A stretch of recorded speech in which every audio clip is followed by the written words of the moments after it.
wabarakatuh. Bismillahirrahmanirrahim. Assalamualaikum warahmatullahi wabarakatuh.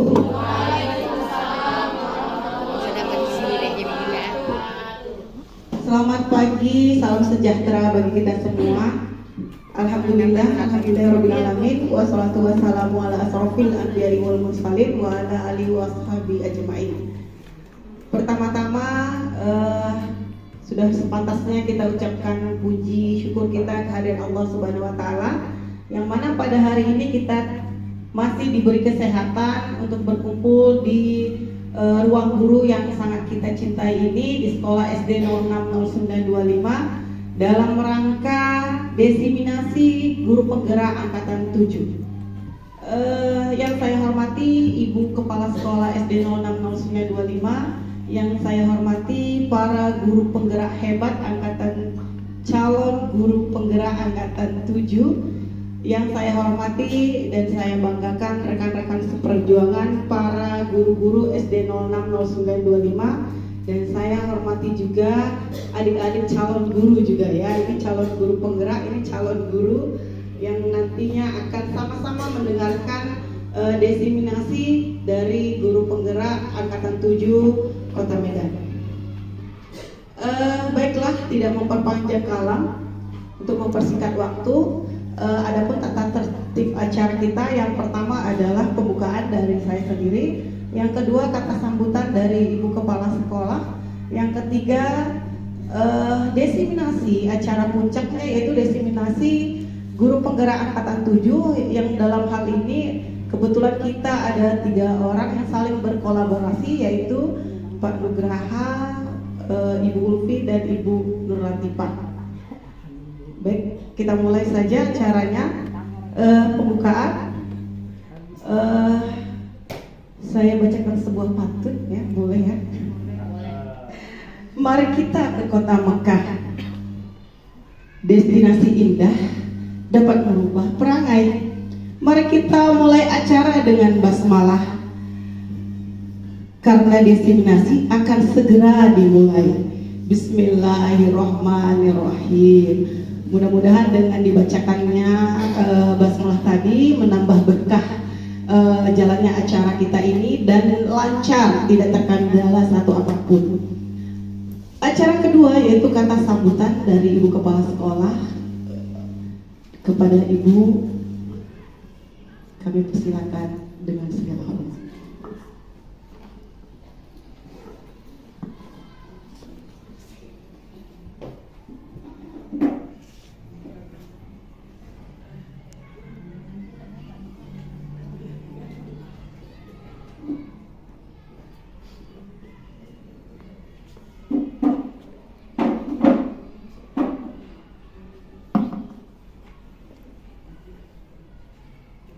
Bismillahirrahmanirrahim. Assalamualaikum warahmatullahi wabarakatuh.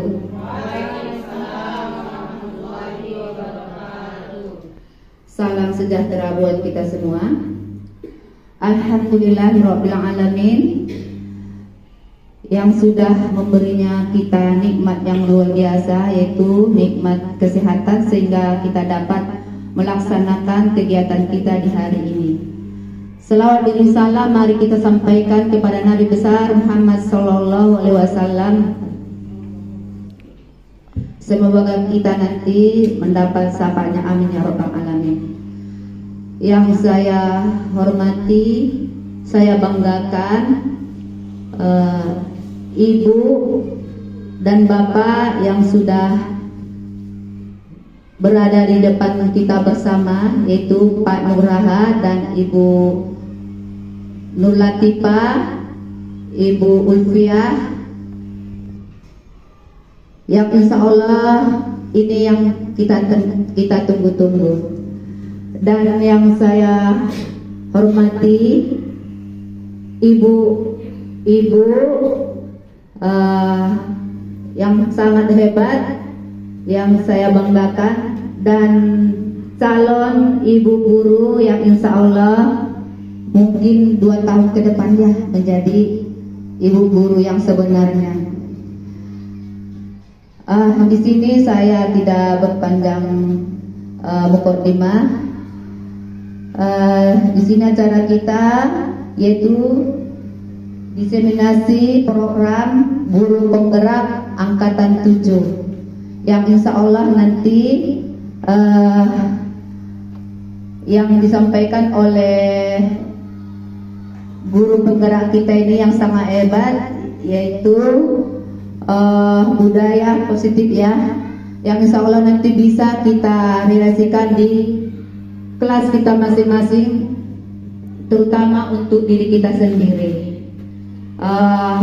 Saya berharap nanti baik ibu yang calon untuk ibu guru ya, yang saya doakan insya Allah paling lambat 2 tahun ke depan sudah menjadi ibu guru yang sebenarnya.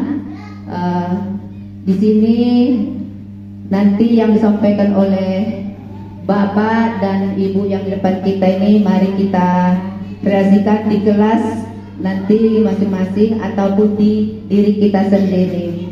Saya rasa tidak berpanjang kalam, karena teman-teman sudah nggak sabar lagi menunggunya seperti apa, karena ini satu motivasi bagi kita ya teman-teman, yang insya Allah nanti ada berapa orang, 4 orang ya yang menyusul teman kita, yaitu Ibu Nurjana, Ibu Dina, Ibu Tari, dan Ibu Tri. Semoga nanti teman kita itu lulus. Dan ada sedikit yang saya sampaikan tadi, ini mengenai Ibu, izinkan saya ya, Ibu Tari. Saya sebutkan di sini bagaimana nanti kalau ada waktu kita menjenguk nanti selepas Jumatan bagi yang ada waktunya. Kemudian ini selalu dituntut kita, bapak dan ibu-ibu, bagi yang belum PMM-nya, aksi nyatanya itu tetap dituntut. Cukup demikian. Saya di sini mohon minta maaf kepada teman-teman semua apabila tutur bahasa saya yang kurang berkenan di hati bapak dan ibu-ibu, saya mohon dimaafkan. Semoga nanti acara kita ini diridhai Allah Subhanahu wa taala. Lillahi taufiq wal hidayah. Assalamualaikum warahmatullahi wabarakatuh. Salam sejahtera buat kita semua. Terima kasih kepada Kepala Sekolah SD 060925 Ibu Siti Amrona yang telah menyampaikan kata sambutannya. Baiklah, kita masuki acara selanjutnya, acara puncaknya yaitu diseminasi guru penggerak angkatan 7. Sebelumnya ya perlu saya sampaikan bahwa beliau-beliau ini merupakan calon guru penggerak angkatan 7 yang telah melewati berbagai seleksi. Ya, ada dari seleksi awal, pengisian esai, simulasi mengajar sampai wawancara. Dari beribu-ribu guru yang telah mendaftar di angkatan 7, alhamdulillah sekolah kita mendapat kesempatan. Beliau ini adalah 3 orang guru terpilih dari se-Indonesia yang akan menjalankan pelatihan selama kurang lebih 6 bulan dalam kegiatan pelatihan guru penggerak angkatan 7, maaf ya. Jalan-jalan di tengah hujan lebat, baju basah tak bawa pengganti. Kami persilahkan para guru penggerak yang hebat yang sudah tak sabar untuk segera beraksi. Oke, kami persilahkan kepada yang pertama Ibu Nur Latifah. Kepada Ibu Nur Latifah kami persilahkan. Baik. Assalamualaikum warahmatullahi wabarakatuh. Waalaikumsalam warahmatullahi wabarakatuh. Pertama-tama saya mengucapkan puji dan syukur kehadirat Allah Subhanahu wa taala karena kita masih bisa berkumpul di sini dalam acara diseminasi calon guru penggerak angkatan 7 itu, dimana kami akan membawakan modul 1.4 yaitu budaya positif. Saya juga mengucapkan terima kasih kepada ibu-ibu guru yang menyempatkan waktu untuk berhadir di acara kita pada pagi hari ini. Izin Bapak, Ibu, saya akan memaparkan materi kita pada hari ini yang pertama, Di sini yang pertama modul tentang modul 1.4 budaya positif. Izinkan saya memperkenalkan diri, walaupun mungkin ibu-ibu guru sudah kenal dengan saya. Saya Nur Latifah. Saya calon guru penggerak angkatan 7 yang berasal dari UPT SD Negeri 06 0925 Medan. Untuk mengawali diseminasi ini, saya akan menanyakan 3 pertanyaan kepada ibu-ibu guru hebat. Nah, setujukah, apakah Bapak Ibu setuju dengan pernyataan berikut ini? Pernyataan yang pertama, hukuman dapat mendisiplinkan anak. Bapak Ibu yang setuju angkat tangannya. Hukuman dapat mendisiplinkan anak. Gak ada yang angkat tangan ya? Berarti tidak setuju. Baik, kita lanjut yang kedua.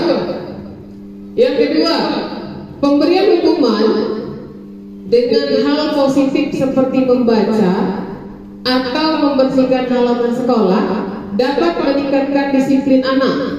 Setuju atau tidak?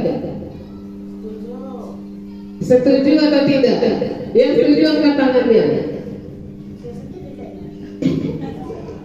Gak apa-apa Bu, sendiri pun gak apa-apa. Karena berbeda pemikiran. Iya. Ibu dan kita Ibu Sri Bambang. Ibu Sri Bambang mengatakan bahwa pemberian hukuman dengan hal positif seperti membaca atau membersihkan halaman sekolah dapat meningkatkan disiplin anak. Bisa Ibu beritahu alasannya kenapa Bu? Alasannya supaya mereka sadar dengan kesalahannya, makanya dia dihukum dengan cara positif, membaca atau membersihkan halaman sekolah. Jangan dengan fisiknya. Baik, itu menurut Ibu. Jadi hanya Ibu Sri Wahyuni sendiri yang setuju. Kemudian yang ketiga, memberikan penghargaan dapat meningkatkan motivasi belajar anak. Memberikan penghargaan dapat meningkatkan motivasi belajar anak. Apakah ibu-ibu guru hebat setuju dengan pernyataan ini? Setuju? Apakah yang setuju? Oke, ada yang setuju, banyak yang setuju. Ibu Nurjana dulu. Kenapa Ibu mengatakan bahwa memberikan penghargaan dapat meningkatkan motivasi belajar anak? Terima kasih Bu Latifah.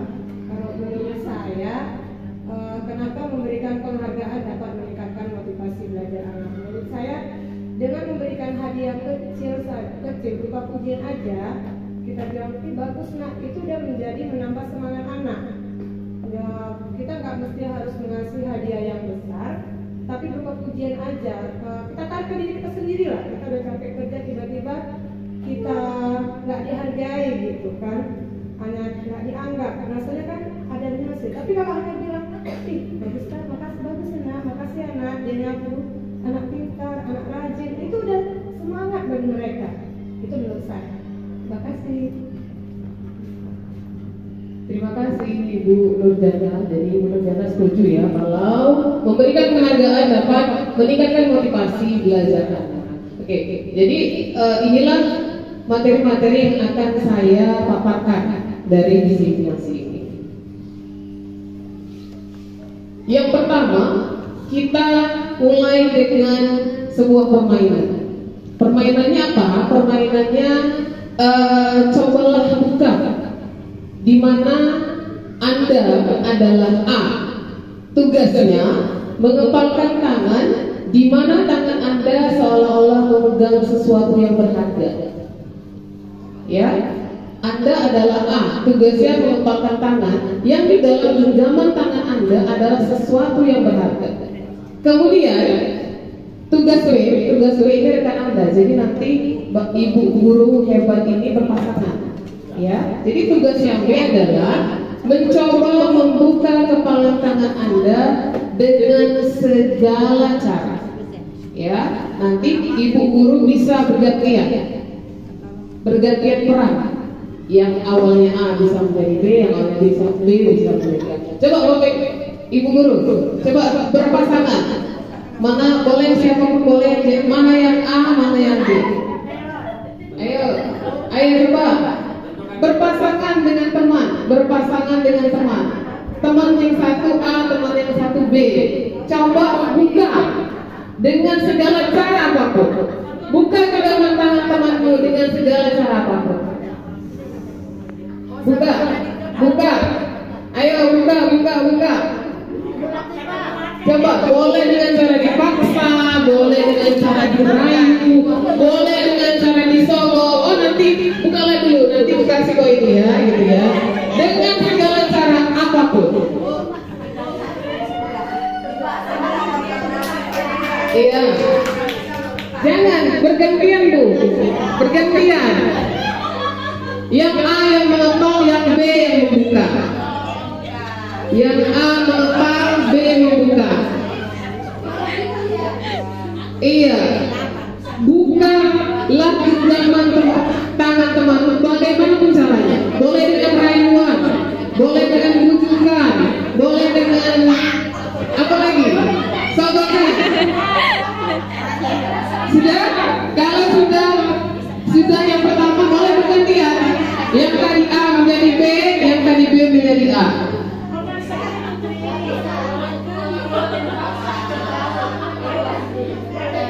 Baik, oke. Bisa? Apa yang terjadi Bapak Ibu? Apa yang terjadi? Apa yang terjadi? Apa yang terjadi Ibu Dina?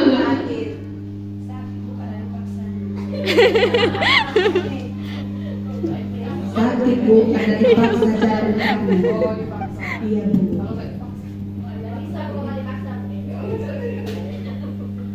Baik, jadi kata Bu Dina, sakit Bu, dipaksa. Karena dipaksanya terpaksalah saya buka, gitu ya. Terpaksalah saya buka.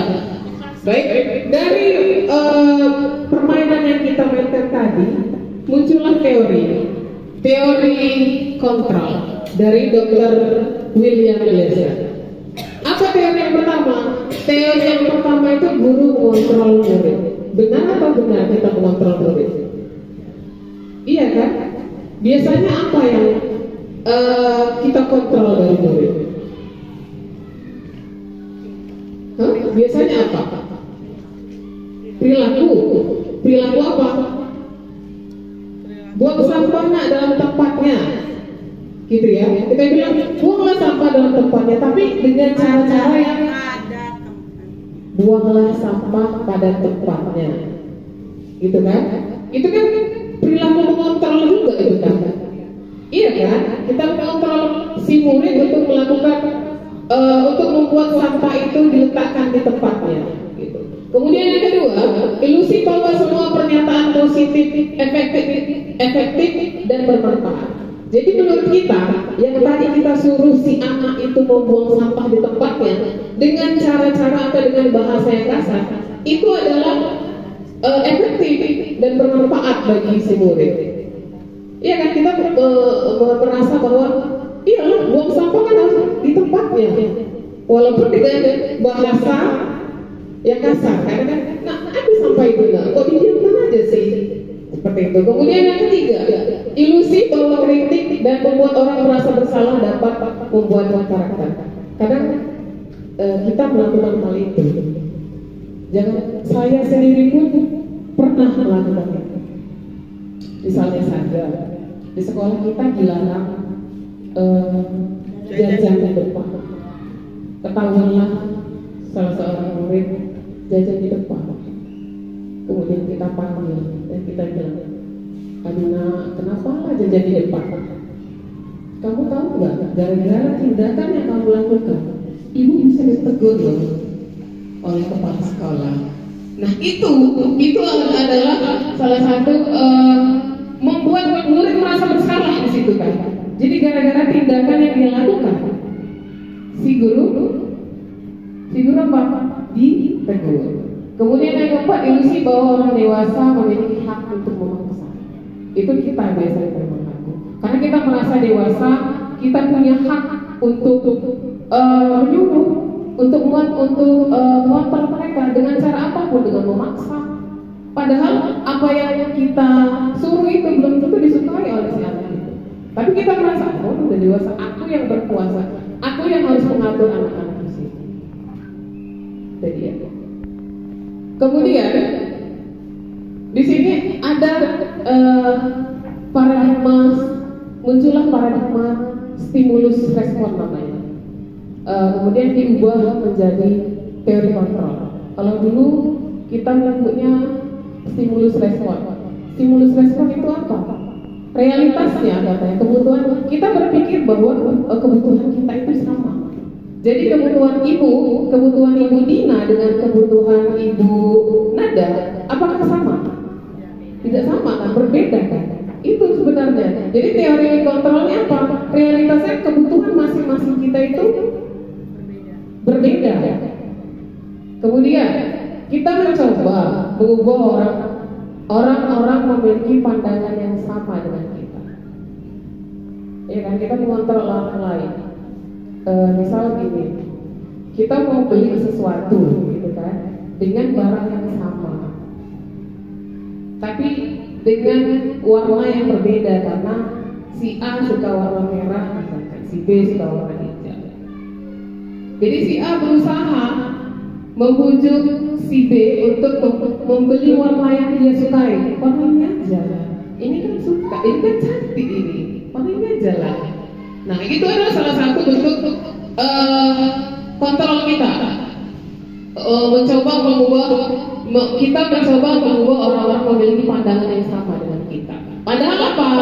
Padahal ya, seharusnya kita berusaha memahami bahwa pandangan orang lain itu pandangan orang lain itu berbeda, ya, dengan pandangan kita. Kita mempunyai pandangan masing-masing tentang hal apapun. Kemudian perilaku buruk dilihat sebagai suatu kesalahan. Perilaku buruk dilihat sebagai suatu kesalahan. Kita misalkan murid saat kita menjelaskan, saat kita sedang belajar mengajar, si murid ngantuk, tertidur. Salah nggak di situ perilaku itu? Kemudian kita panggil dia, kita langsung marah-marah pada si anak tersebut. Kamu ini malas sekali ya. Apakah apa yang kita lihat itu sebenarnya itu yang ingin dia lakukan? Sebenarnya tidak. Dia mempunyai perilaku yang dia lakukan itu memiliki tujuan. Mungkin dia tidur karena ada faktornya. Tadi malam mungkin ada acara di rumahnya yang mengharuskan dia untuk tidur lama, tidur larut. Jadi dia paginya tidak segar, ngantuklah dia di sekolah. Gitu. Kemudian orang lain bisa mengontrol saya dari permainan yang kita lakukan tadi, membuka kepala tangan kita. Menurut ibu-ibu guru hebat di sini, yang mengontrol diri kita siapa? Diri kita sendiri kan? Diri kita sendiri mengontrol diri kita kan? Nah itulah realitanya, bahwa Anda tidak bisa mengontrol orang lain. Jadi kita itu tidak bisa mengontrol orang lain, termasuk anak diri kita. Walaupun kita orang dewasa. Kemudian saya bisa mengontrol orang lain. Nah, ini sama seperti tadi ya. Anda kalau teori kontrolnya, Anda tidak bisa mengontrol orang lain. Pemaksaan ada pada saat bujukan gagal. Oh awal-awal mungkin masih dibujuk si anak dengan misalnya dia harus melakukan apa yang diinginkan guru. Si anak ini tidak menurut ASI tidak melakukan, ya kan? Ujung-ujungnya apa? Dipaksa sama si guru untuk melakukan hal itu. Itulah kalau stimulus respon. Tapi kalau menurut teori kontrol apa? Kolaborasi dan konsensus menciptakan pilihan-pilihan baru. Ya si murid harus diberikan pilihan. Kenapa? Dia tidak boleh misalnya menggambar gitu kan. Kata ibu gurunya harus menggambar hewan. Bu nggak boleh menggambar ini, nggak harus hewan titik kata ibu. Malah si murid nggak mau mengungkapkan itu, ya. Kemudian model berpikir menang kalah. Jadi kalau stimulus respon itu model berpikirnya menang kalah. Jadi apabila si murid melakukan apa yang kita sarankan, apa yang kita suruh, kita merasa diri kita menang, iya kan? Si anak itu melakukan kan apa yang aku perintahkan.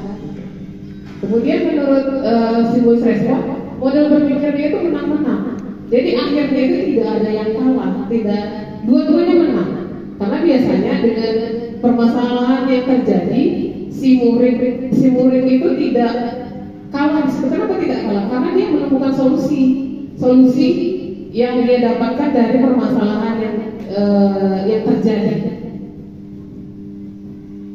Itu dia stimulus respon. Berikutnya tentang disiplin positif. Aja Pak. Disiplin positif. Nah di sini menurut Bapak Ibu apa sih kata disiplin itu? Ayo, ada yang tahu nggak? Disiplin itu apa? Disiplin.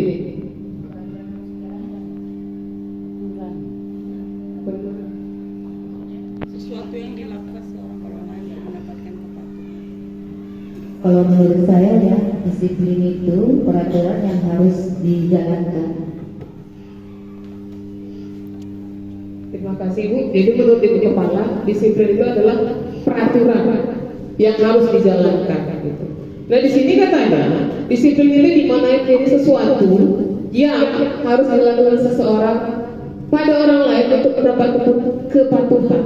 Jadi kita menyuruh sesuatu kepada orang lain yang orang lain harus mengerjakan hal itu sebagai bentuk kepatuhan dia terhadap kita, kepatuhan murid terhadap gurunya. Gitu. Itulah dia yang disebut dengan disiplin. Berikutnya, nah di sini KHD juga pernah menyatakan tentang kata disiplin. Jadi menurut KHD, di mana ada kemerdekaan, disitulah harus ada disiplin yang kuat. Sungguh pun disiplin itu bersifat self disiplin, yaitu kita sendiri yang mewajibkan kita dengan sekeras-kerasnya. Tetapi itu sama saja, sebab jikalau kita tidak cakap melakukan self disiplin, wajiblah penguasa lain mendisiplinkan diri kita. Dan peraturan demikian itulah harus ada di dalam suasana yang merdeka. Nah, jadi kan kita kan tidak bisa mengontrol orang lain kan gitu. Jadi hanya diri kita yang bisa. Tapi kalau kita tidak bisa membuat diri kita disiplin, kata KHD, ya harus orang lain yang mendisiplinkannya. Orang lain yang mendisiplinkannya. Tapi ada catatannya juga, harus dalam kondisi yang merdeka. Merdeka itu apa maksudnya? Tidak dengan secara paksaan. Jadi si penerima peraturan itu pun merasa senang atau legowo menerima disiplin dari seorang atasan atau sekolah kalau kita di sekolah, ya. Kemudian berikutnya lagi disiplin positif. Ini cara menerapkan disiplin positif itu sudah pasti tanpa kekerasan, ya. Misalnya kita siswa datang terlambat. Ini mungkin hampir setiap hari kita temui, ya. Siswa datang terlambat. Kemudian kita panggil dia, ya kan? Kita panggil. Apakah kita marah-marahi? Kita marahi. Kamu ini setiap hari datang terlambat. Setiap hari datang terlambat. Apakah seperti itu Bapak Ibu? Enggak, ya. Seharusnya seperti apa?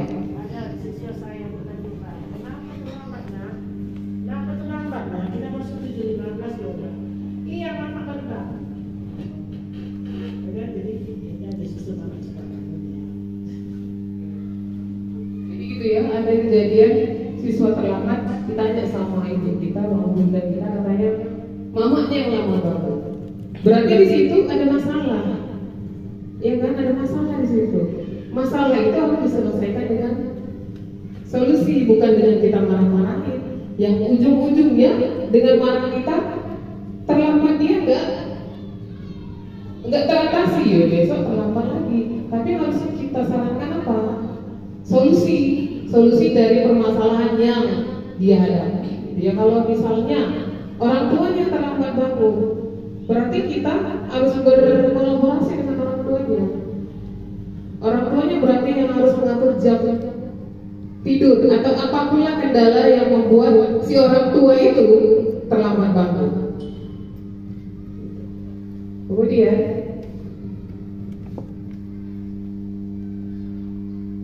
nah, dengan disiplin tadi, kalau kita menanamkan disiplin kepada peserta didik kita, apa yang akan muncul? Yang akan muncul itu adalah nilai-nilai kebajikan. Ya, nilai-nilai disiplin positif akan membawa murid pada nilai kebajikan yang sesuai dengan profil belajar Pancasila. Itu yang sudah sama-sama kita tahu. Yang pertama, beriman dan bertakwa kepada Tuhan Yang Maha Esa dan berakhlak mulia. Itu di setiap hari Sabtu kita juga kan mengadakan ada tahsin, ada tahfiz. Itu juga kan salah satu bentuk cara kita ya untuk meningkatkan iman dan takwa kita kepada Tuhan Yang Maha Esa. Baik yang beragama Kristen juga seperti itu. Ada pendalaman Alkitab.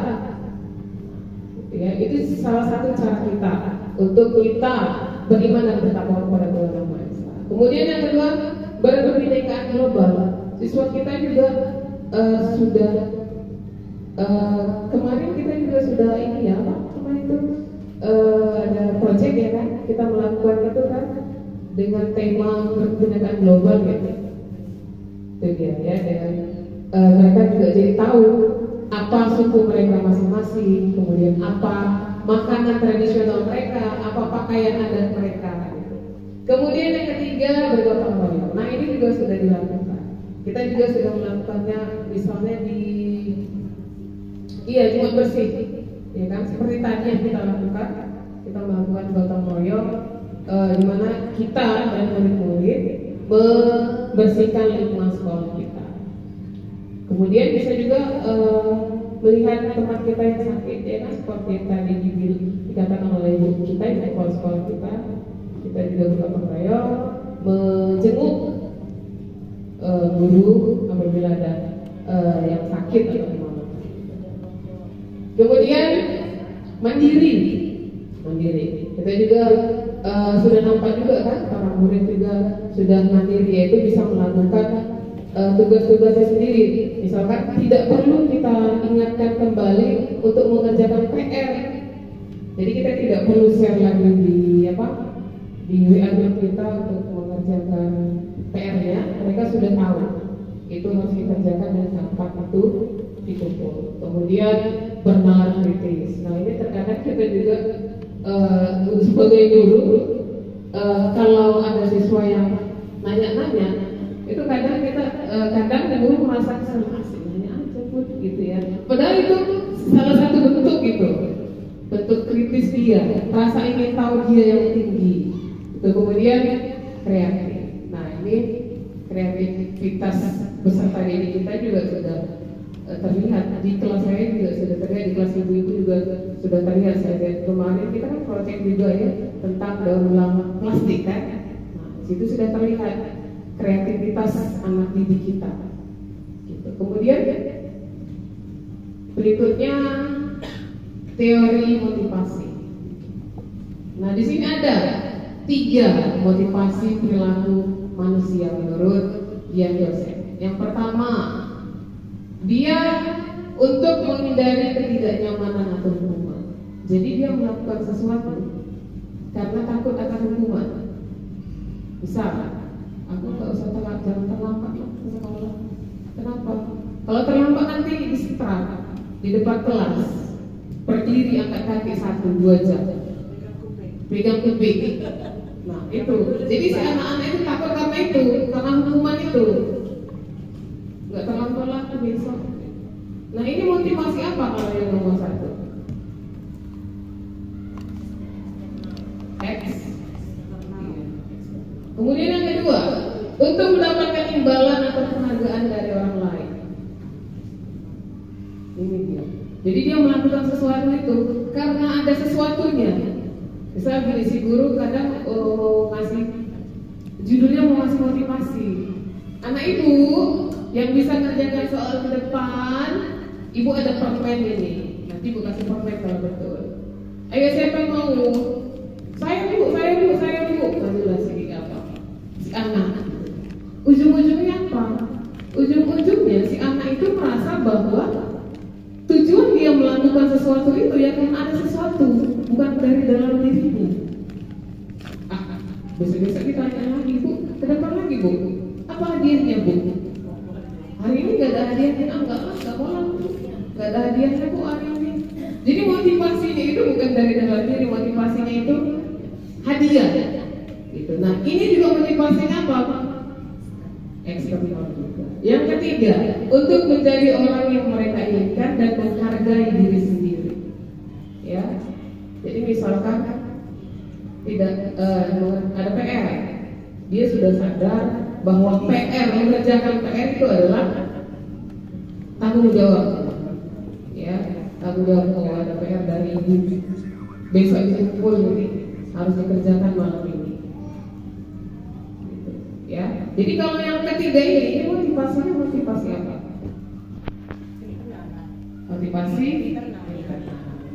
Jadi yang dua di atas motivasi dengan eksternal, kalau yang ketiga internal. Dia sudah sadar dari dalam diri dia. Dia mengerjakan itu bukan karena takut akan hukuman. Dia mengerjakan itu bukan takut, bukan mengharapkan imbalan. Ya. Kemudian yang berikutnya, hukuman, penghargaan, dan restitusi. Kalau hukuman, saya rasa bapak ibu guru sudah tahu ya kan. Jadi misal si anak tidak mengerjakan PR tadi dia kan, dibuatlah. Ayo siapa nggak ngerjakan PR? Ke depan, lari-lari keliling lapangan. Nah itu kalau berbentuk hukuman. Jadi hukuman itu dadakan dia, tidak dikasih tahu dulu sama murid. Konsekuensinya apa kalau tidak mengerjakan PR atau tugas? Nah di sini kalau penghargaan, saat kita berulang kali menjanjikan hadiah kepada anak-anak agar berperilaku bertanggung jawab, atau kepada seseorang murid agar mempelajari sesuatu yang baru, atau kepada seorang karyawan agar melakukan pekerjaan yang berkualitas, kita sedang berasumsi mereka tidak dapat melakukannya, atau mereka tidak akan memilih untuk melakukannya. Itu kita sadar. Ini misal si A gitu,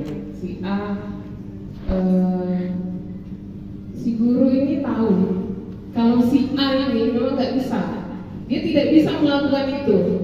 Aku suruhlah si A ini, aku ingin lah,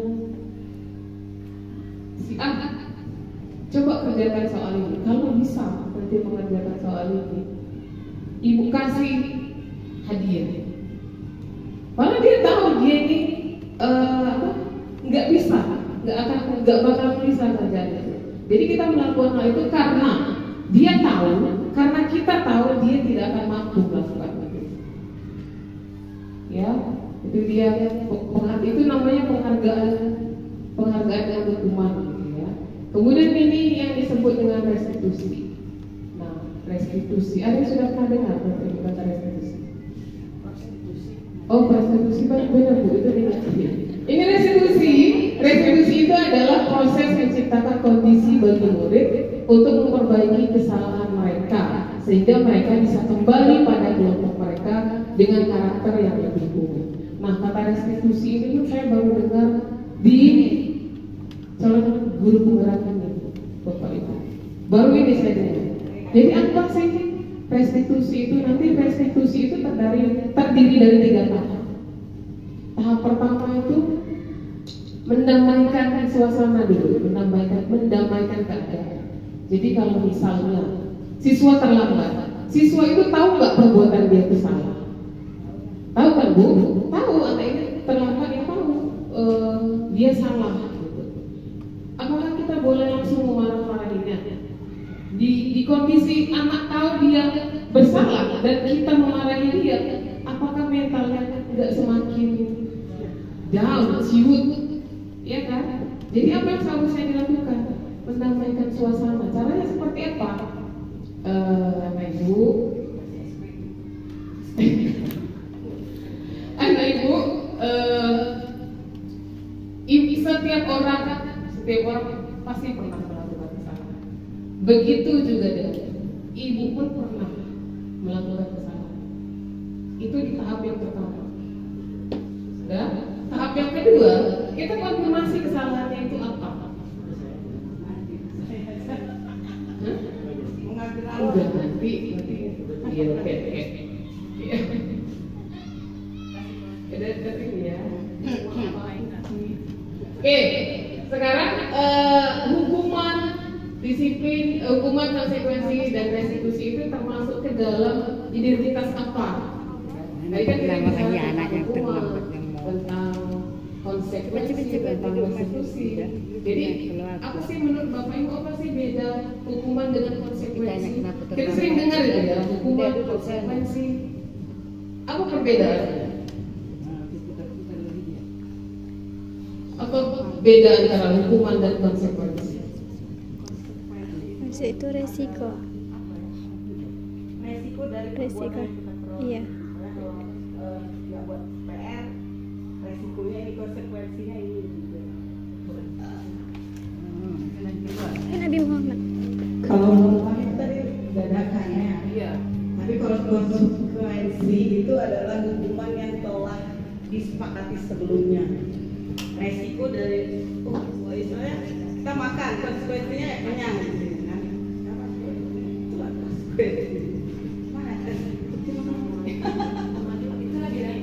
Iya, itu maksud ibu kan ya. Saya paham. Kebetulan saya penerjemah ibu. Ya. Jadi benar yang dikatakan ibu itu Rahman itu benar. Jadi kalau hukuman itu bentuknya dadakan. Jadi hari ini dia melakukan kesalahan, hari ini dia dihukum. Dia tidak tahu apa yang harus diterimanya kalau dia tidak mengerjakan itu. Oh, nggak kedatang PR ya? Padahal di halaman 10 kali ya, keliling-keliling. Itu dia kalau hukum. Tapi kalau konsekuensi itu apa? Konsekuensi itu hukumannya disepakati bersama sama si murid. Jadi nggak dadakan. Oh, anak ibu, kita sepakati dulu ya konsekuensinya kalau nggak ngerjakan PR kira-kira apa. Sudah gitu bentuknya juga tidak bentuknya harus mendidih. Jadi jangan sampai kita konsekuensinya itu lari-lari di halaman, nggak ada faedahnya. Kalau lari-lari nanti iya pingsan pula nanti, ya kan?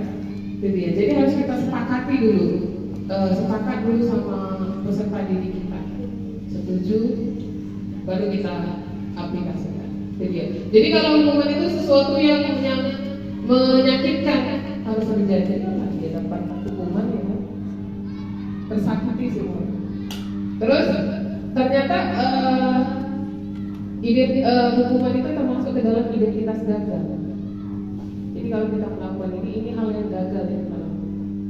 Kemudian kalau konsekuensi dan restitusi itu termasuk ke dalam identitas sukses atau berhasil.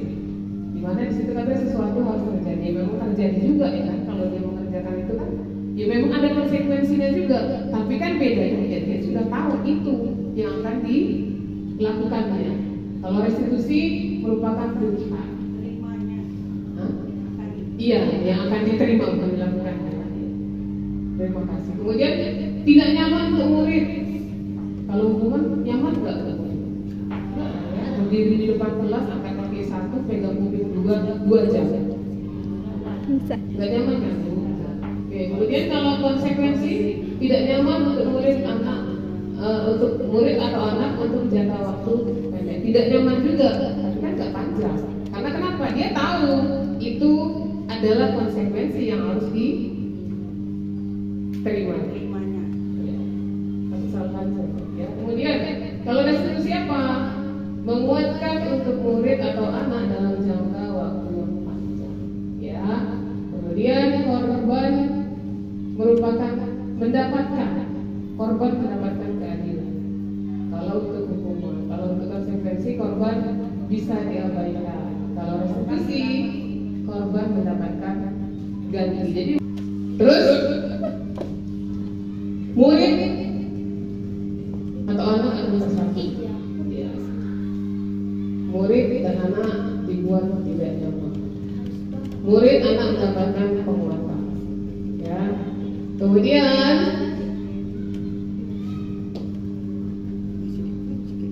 hukuman juga termasuk di dalam poin negatif ya. Apa itu contohnya? Awas kalau dilakukan lagi ya. Awas ya kalau dilakukan lagi. Nah, itu kan negatif itu sudah kan. Kemudian ternyata konsekuensi itu netral. Lakukan apa saja. Lakukan apa yang saya katakan. Lakukan apa yang saya katakan. Kemudian kalau positif, apakah hal ini yang sesungguhnya ingin kamu lakukan? Apakah hal ini yang sesungguhnya ingin kamu lakukan? Kemudian kalau hukuman, murid atau anak belajar menyembunyikan kesalahan, ya kan? Murid atau anak belajar menyembunyikan kesalahan, iyalah. Kalau tahu dia bakal dihukum, nggak akan ngomong dia sama gurunya, diam-diam aja dia kalau dia buat salah. Nanti kalau ketahuan dihukum, aku udah diam-diam aja, jangan bilang-bilang sama ibu ya, kan gitu kan? Kemudian murid atau anak belajar taat peraturan, karena sudah tahu dia nanti kalau tidak mengerjakan PR nanti disuruh ini sama ibu. Ini yang banyak gitu ya, ini konsekuensi. Kemudian anak paham bahwa dirinya sendiri yang pegang kendali kontrol. Nanti mungkin untuk lebih lengkapnya di materi berikutnya di tiga restitusi ya, segitiga restitusi bersama Pak Nogi dengan Bu Ulfia. Mungkin kalau dari saya itu ibu-ibu gurunya Mas, ya ada apa Bu nanti? Jadi tadi kan di awal ada pertanyaan-pertanyaan, apakah boleh hukuman atau boleh imbalan gitu ya. Jadi kesimpulannya tadi belum terjawab, pendapat ini kita samakan persepsi apakah hukuman dan imbalan itu dibolehkan. Terima kasih sudah tidak boleh, hukuman tidak bisa, imbalan pun tidak bisa. Satu lagi tadi ada hukuman, ada imbalan, ada apa hukuman positif. Ya kan, hukuman positif itu seperti membaca yang dua ya tidak boleh ya, yang poin 1 dan poin 3 ya kan, yang poin 2 itu kan menghukum dengan cara positifnya itu apa, membaca misalnya, karena ini tidak mengerjakan PR kamu harus membaca ini dan nanti detail ya sama temanmu. Mungkin itu saja kalau dari saya. Untuk selanjutnya saya serahkan ke Ibu Ulfia Umar Bicara. Terima kasih. Assalamualaikum warahmatullahi wabarakatuh. Waalaikumsalam warahmatullahi wabarakatuh. Tepuk tangan. Assalamualaikum warahmatullahi wabarakatuh. Waalaikumsalam warahmatullahi wabarakatuh. Baik, di sini saya ingin memaparkan tentang budaya positif. Kelanjutan tentang yang saya paparkan tentang keyakinan kelas. Yang tentang keyakinan kelas di sini saya ingin memperkenalkan. Yang pertama itu ada fasilitator saya. Fasilitator saya itu ada Bapak Pranoto. Ini beliau dari Kebumen, ya, dari Jawa. Kemudian ada Ibu Deborah Saridewi, ini sebagai pengajar praktik saya. Selanjutnya ada saya sendiri sebagai CGP Angkatan ke-7. Oke, untuk mempersingkat waktu, saya ingin memaparkan tentang keyakinan kelas. keyakinan kelas. Sebelumnya saya ingin bertanya kepada Bapak Ibu semuanya, mengapa keyakinan kelas? Mengapa tidak peraturan saja? Kemudian yang kedua, mengapa adanya keyakinan kelas itu penting untuk terbentuknya sebuah budaya positif? Bagaimana mewujudkan sebuah keyakinan kelas yang efektif? Oke Bapak Ibu, siapa yang ingin menjawab? Yang pertama, soal yang pertama, mengapa keyakinan kelas? Mengapa tidak peraturan kelas saja? Ayo Ibu, tadi Ibu.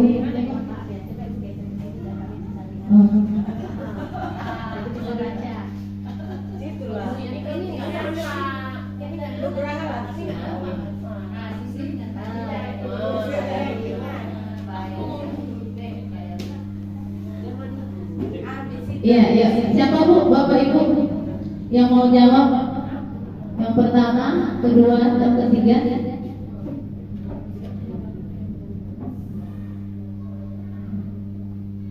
Ya, oke, Ibu Ayu. Soal yang berapa Bu? Oke, yang nomor 1.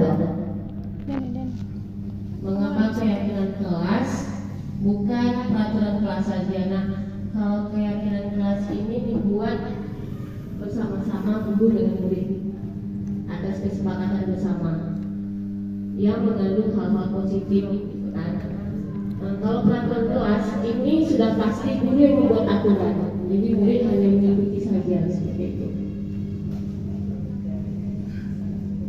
Oke, baik, terima kasih atas jawabannya. Yang lain ada yang ingin ngasih pendapat? Ibu-ibu sama? Soal yang kedua ya, kita lanjut. Mengapa adanya keyakinan kelas penting untuk terbentuknya sebuah budaya positif? Ada yang ingin jawab? Mengapa keyakinan kelas itu penting untuk terbentuknya sebuah budaya positif? Budaya positif ialah kebiasaan yang dilaksanakan. Kalau positif yang baik ya, kebiasaan baik yang senantiasa dilakukan. Kebiasaan itu akan terbentuk tidak dengan sendirinya, ya harus itu disejalan dengan keyakinan kelas, karena keyakinan kelas itu merupakan kesepakatan antara guru dan murid, maka melakukannya pun akan sepenuh hati sehingga terbentuklah budaya yang positif gitu. Karena kebiasaan itu kita yang tentukan, kita yang sepakati dan kita yang lakukan. Macam demokrasi juga dari kita untuk kita, oleh kita. Jadi tidak mungkin orang bersepakat dalam hal yang tidak baik, pasti yang baik, makanya terbentuklah budaya positif dan keyakinan kelas. Baik, terima kasih atas jawabannya. Selanjutnya pertanyaan yang ketiga, bagaimana mewujudkan sebuah keyakinan kelas yang efektif? Oke, ada yang mau jawab? Bagaimana mewujudkan sebuah keyakinan kelas yang efektif? Ada yang mau jawab, Bapak Ibu? Ayo Ibu. Saya kiri dulu. Ya, saya kiri ada. Ada yang ingin jawab? Saya kanan. Ibu-ibu sangat serius. Iya Bu. Bu Tri, ada mau jawab? Ada? Ibu? Oke, kita lanjut ya. Baik. Bapak Ibu, yang pertama tadi mengapa keyakinan kelas, mengapa tidak peraturan saja. Jadi seperti ini ya Bapak Ibu. Sebelumnya saya ingin membuat pernyataan.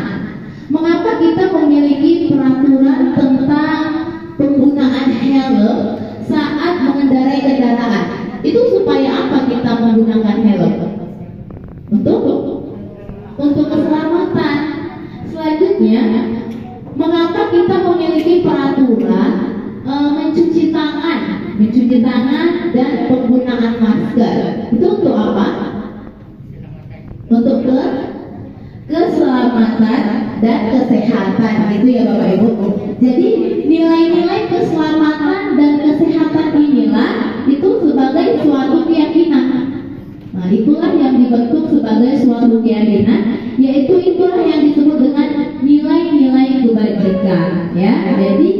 disepakati sebagai tersurat dan tersirat. Itu dia ya.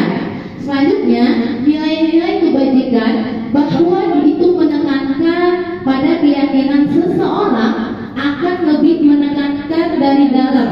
Dia lebih tergerak dari dalam hati, ya. Kemudian dia lebih bersemangat dan menjalankan keyakinan daripada dia hanya mengikuti sekedar serangkaian tentang peraturan tertulis saja. Jadi dia bukan hanya melakukan peraturan-peraturan saja.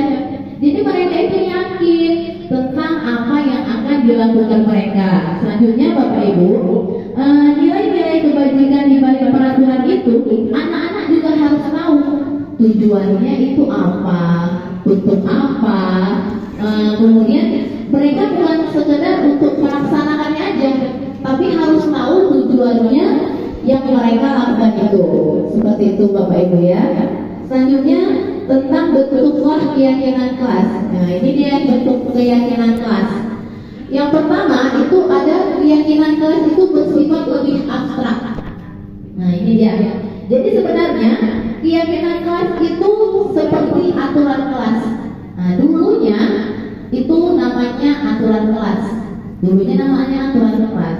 Sekarang karena kurikulum merdeka berubah, namanya keyakinan kelas. Itu biasanya udah dibuat dalam sebelum awal pembelajaran, udah kita sepakati bersama anak didik ya. Misalnya itu menjaga kebersihan, itu termasuk keyakinan kelas. Kemudian disiplin, itu juga termasuk keyakinan kelas. Itu biasanya terbentuk di awal pembelajaran. Sebelum mulai pembelajaran, kita membuat keyakinan kelas bersama anak-anak didik kita. Ini dia bentuk keyakinannya. Yang pertama, keyakinan kelas itu bersifat lebih abstrak daripada peraturan. Nah, itu dia secara lebih rinci dan lebih konkret. Selanjutnya, keyakinan kelas itu berupa pernyataan-pernyataan yang universal. Selanjutnya, pernyataan keyakinan kelas itu dibuat dalam bentuk positif. Dalam bentuk positif itu contohnya seperti ini. Jangan buang sampah sembarangan, itu dia bentuk negatif. Kalau bentuk positifnya, buanglah sampah pada tempatnya. Kalau bentuk negatif, contohnya jangan datang terlambat. Nah, itu tidak boleh. Jadi kita buat datanglah tepat waktu. Itu dia yang dimaksud, makanya dalam bentuk positif. Seperti itu keyakinan kelas yang harus dibuat. Selanjutnya, keyakinan kelas hendaknya tidak terlalu banyak.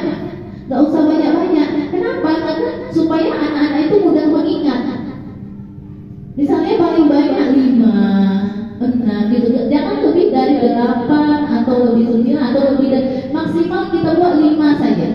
Supaya anak-anak mudah mengingat dan mereka pun mudah memahaminya. Itu dia. Selanjutnya, keyakinan kelas sebaiknya sesuatu itu dapat diterapkan di lingkungan sekolah.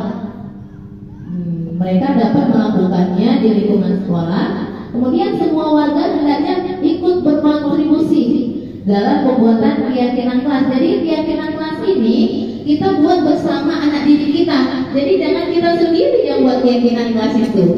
Kita ikut sertakan anak-anak didik kita untuk membuat keyakinan kelas.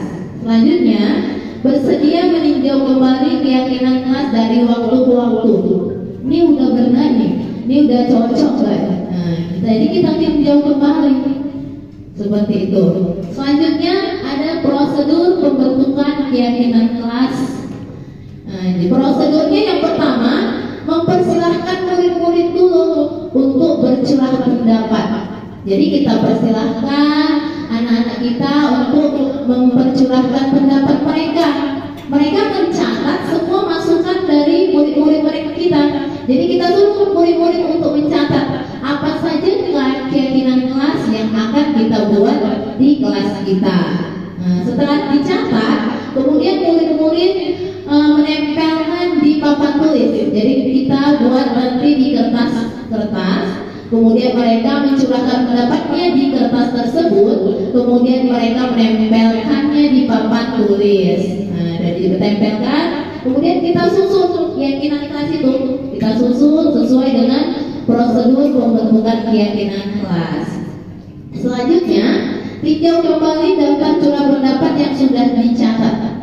Jadi yang udah disepakati tadi kita tinjau kembali sebagai keyakinan yang akan kita tuju. Udah sesuai nggak nih keyakinan kelasnya? Selanjutnya udah ditinjau sebaiknya keyakinan kelas itu nggak boleh terlalu banyak. Di sini berkisar antara 3 sampai 7 keyakinan. Itu dia. Selanjutnya, setelah keyakinan sekolah atau kelas dibuat, maka semua warga kelas dipersilahkan untuk meninjau ulang dan menyetujui dengan cara menandatangani. Jadi kita suruh nih murid-murid semuanya menandatangani di tempat keyakinan kelas yang telah kita buat. Jadi supaya mereka juga merasa ikut bertanggung jawab akan melaksanakan keyakinan kelas yang udah dibuat secara bersama-sama. Ya Bapak Ibu, ini contoh keyakinan kelas untuk kelas 1. Setiap anggota kelas perlu belajar. Kemudian setiap kelas perlu senang. Setiap anggota kelas perlu melakukan tugas.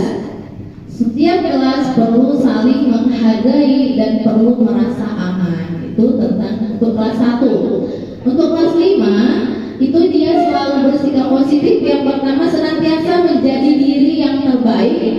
Yang kedua, percaya dan menghormati orang lain serta barang miliknya. Selanjutnya, berkomitmen terhadap setiap tugas. Dan yang terakhir, senantiasa membantu. Ini dia contoh-contoh untuk keyakinan kelas. Selanjutnya tentang 5 kebutuhan dasar manusia. Jadi manusia itu memiliki 5 kebutuhan dasar. Yang pertama ada bertahan hidup. Bertahan hidup. Yang kedua ada kasih sayang dan rasa diterima. Yang ketiga penguasaan. Yang keempat kebebasan. Dan yang kelima kesenangan. Yang pertama tentang kebutuhan hidup. Jadi kebutuhan hidup itu kebutuhan yang bersifat fisiologis untuk hidup. Misalnya apa? Misalnya untuk kesehatan, rumah, makanan, kebutuhan biologis itu bagian dari reproduksi, termasuk kebutuhan untuk tetap bertahan hidup. Jadi kita supaya bertahan hidup pastinya kita membutuhkan makanan, tempat tinggal, seperti itu.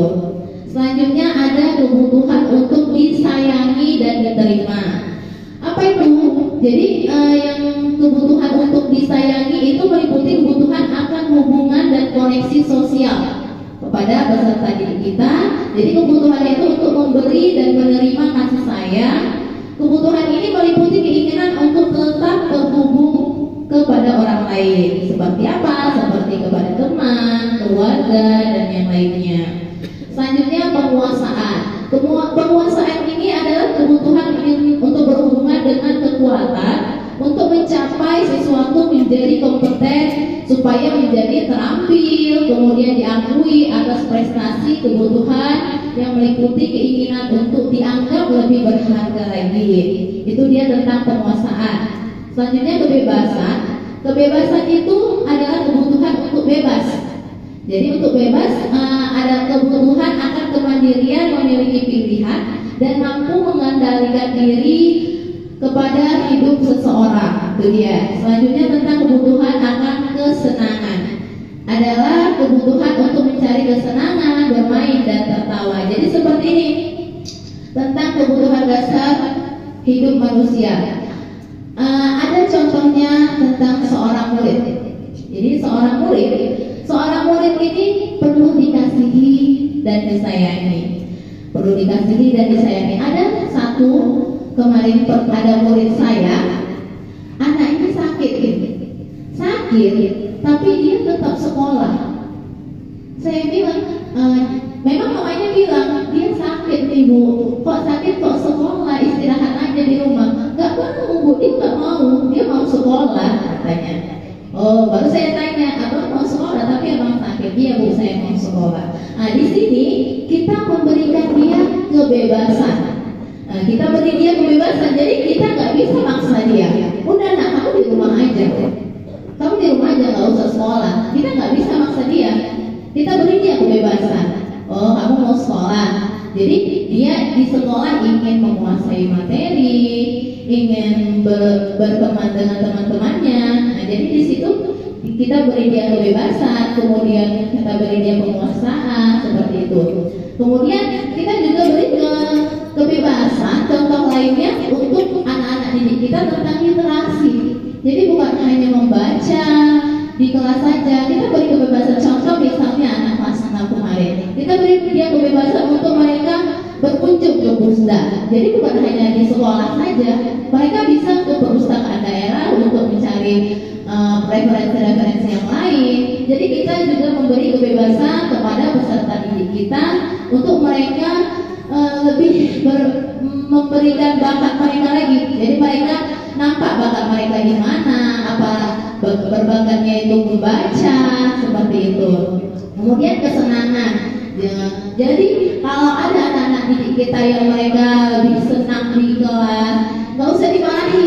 Mungkin nggak semuanya kok anak-anak yang di kelas bersenang-senang itu bodoh, nggak ada yang bodoh. Jadi mereka kita beri kesenangan aja, dimanapun mereka kita beri kesenangan. Jangan kita batasi, nggak boleh lah, jangan seperti itu. Jadi kita memberikan juga mereka ruang-ruang untuk mereka bersenang, memberikan mereka kebebasan, memberikan mereka penguasaan, rasa kasih sayang dan bertahan hidup seperti itu. Mungkin cukup di sini untuk pemaparan dari saya. Selanjutnya akan disampaikan oleh Bapak Nugraha. Saya persilakan kepada Bapak Nugraha. Baik, assalamualaikum warahmatullahi wabarakatuh. Waalaikumsalam warahmatullahi wabarakatuh. Kita tes dulu, masih semangat atau masih konsentrasi atau tidak? Tepuk 1, tepuk 2, tepuk 3, tepuk 4, tepuk yang banyak. Oke. Nah, ibu-ibu sekalian, saya rasa saya tidak perlu perkenalan diri lagi karena sudah diperkenalkan oleh moderator tadi. Sisa 2 materi dengan waktu yang tidak begitu banyak, tapi mudah-mudahan dapat disampaikan dan dapat dipahami dengan baik. Jadi materi yang ini lebih penting, bukan yang lain tidak penting, tapi disinilah kita eksekusinya. Kalau tadi di materi sebelumnya kita masih belajar tentang teori-teori, baik itu teori kontrol, kemudian kebutuhan dasar, dan yang terakhir keyakinan kelas. Yakinlah Bapak Ibu, dengan kita membuat keyakinan kelas, itulah awal kita membangun budaya positif. Dari situ dia. Nah, sebelum saya masuk ke materi yang akan saya sampaikan, kira-kira saya punya satu pertanyaan. Seberapa seringkah anak kita atau murid-murid kita melakukan kesalahan atau pelanggaran? Sering ya? Sering. Oke, kita sepakat ya. Apa Bu? Oke, artinya lumayan sering siswa kita melakukan pelanggaran yang melanggar aturan, kan begitu. Nah, pada materi kali ini kita akan bahas cara mengatasinya. Saya waktu kuliah tidak pernah belajar tentang ini, baru di pendidikan guru penggerak lah saya dapat. Jadi menurut saya rasa bagi ke diri saya pribadi ini sangat bermanfaat. Mudah-mudahan nanti juga bermanfaat bagi ibu-ibu sekalian. Kemudian pertanyaan kedua, karena tadi sering, kira-kira ketika murid melakukan suatu pelanggaran, apa yang kita lakukan? Ada yang mau menjawab itu? Kita berbagi pengalaman aja dulu, yang sudah pernah kita lakukan.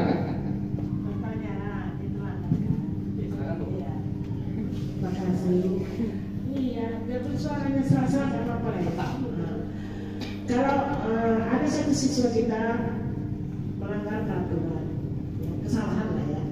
Lalu kita tanya, kenapa nak? Seperti yang saya bilang tadi lah, kenapa terlambat nak? Oh, mama terlambat bangun. Artinya kamu nggak sholat, nggak lah Bu. Maka kita tanya, datang apa permasalahannya gitu. Oke. Setelah kita tahu alasan dia melakukan pelanggaran tersebut, kira-kira apa yang kita lakukan? Hanya sekedar tahu ataukah menasihati atau bagaimana? Karena kesalahannya dari orang tuanya. Terus? kesalahan dari orang tuanya. Jadi saya tuh ya besok bilang sama mama jangan terlambat lagi, sholat adalah kewajiban kita. Itu saya akan bilang sih. Terima kasih Bu Bano. Tepuk tangan dulu untuk Bu Bano. Ya, kita tekan pengalaman Bu ya. Ada nggak di antara kita yang ketika melakukan pelanggaran kita melakukan hukuman? Kita sambil refleksi diri, apakah kita pernah melakukannya atau tidak? Karena saya sendiri, saya pernah melakukan itu. Jadi ada siswa itu pertama-tama masuk lah. Pertama-tama masuk, siswa tidak mengerjakan PR, saya hukum di depan, suruh angkat tangan, taruh buku di tangan, sampai pelajaran yang dia tidak mengerjakan itu selesai, baru dia boleh duduk. Ada yang pernah begitu? Atau ada jenis hukuman lain?